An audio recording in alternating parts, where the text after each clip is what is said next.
Hi friends. వాళ్ళకి శక్తి లేకపోయినా సరే, మనం ఇబ్బందుల్లో ఉంటే మన కోసం ఫస్ట్ నిలబడేది మన పేరెంట్స్.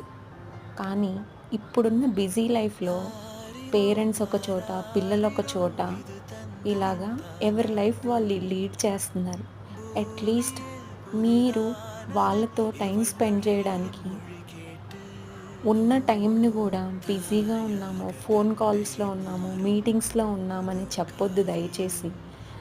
ఇప్పుడు మీరు ఏదైతే వాళ్ళకి ఇవ్వలేరో, మీరు ఇవ్వాల్సిన సమయం వచ్చినప్పుడు ఆ ప్రేమను వాళ్ళు తీసుకోవడానికి మీకు దగ్గరలో గూడా ఉండకపోవచ్చు. దయచేసి ఈ చిన్న విషయాన్ని అర్థం చేసుకోండి. మీ పేరెంట్స్‌కి మీరు ఎలా ఉన్నా సరే, మీ ప్రేమ వాళ్ళకి కావాలి. ఆలోచించండి.